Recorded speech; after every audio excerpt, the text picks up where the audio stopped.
বাংলার বাড়ি প্রকল্পে যারা প্রথম কিস্তির ৬০,০০০ টাকা পেয়েছেন তাদের মধ্যে কিছু উপভোক্তার বাড়িতে আধিকারিকরা পৌঁছে দিচ্ছেন একটি নোটিশ। কি লেখা রয়েছে এই নোটিশে এবং কাদের বাড়িতে বাড়িতে এই নোটিশ দেওয়া হচ্ছে জানতে পারবেন এই ভিডিওটির মাধ্যমে। তাহলে চলুন শুরু করা যাক। বাংলার বাড়ি প্রকল্পে যে সমস্ত উপভোক্তা প্রথম কিস্তির ৬০,০০০ টাকা পেয়েছেন তাদের বাড়িতে বাড়িতে গিয়ে অ্যাপের মাধ্যমে আধিকারিকরা সুপ্রিয়র চেকিং করেছেন।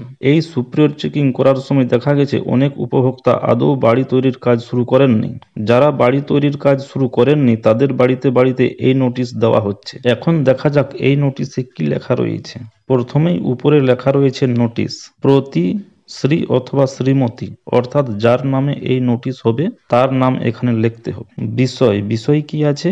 বাংলার বাড়ি গ্রামীণ প্রকল্পে গৃহ নির্মাণ সংক্রান্ত বিষয় এখানে রয়েছে।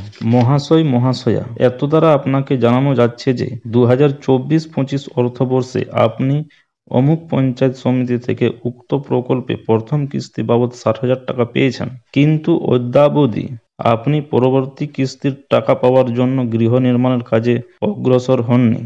এমতাবস্থায় আপনাকে জানাই যে আপনি যদি গৃহ নির্মাণের কাজটি পরবর্তী ধাপের কাজটি 7 দিনের মধ্যে শুরু না করে থাকেন তাহলে প্রথম কিস্তির টাকা ফেরত দিতে হবে। অন্যাবস্থায় আপনার বিরুদ্ধে আইনানুগ ব্যবস্থা গ্রহণ করা হবে। অর্থাৎ এই নোটিশে বলা হয়েছে যে আপনি প্রথম কিস্তির ৬০,০০০ টাকা পাওয়া সত্ত্বেও বাড়ির কাজ শুরু করেননি, এমন অবস্থায় 7 দিনের মধ্যে বাড়ির কাজ শুরু না করলে প্রথম কিস্তির টাকা ফেরত দিতে হবে এবং টাকা ফেরত না দিলে আপনার বিরুদ্ধে আইনি ব্যবস্থা নেওয়া হবে। নোটিশে এটাই বলা হয়েছে। ধন্যবাদ।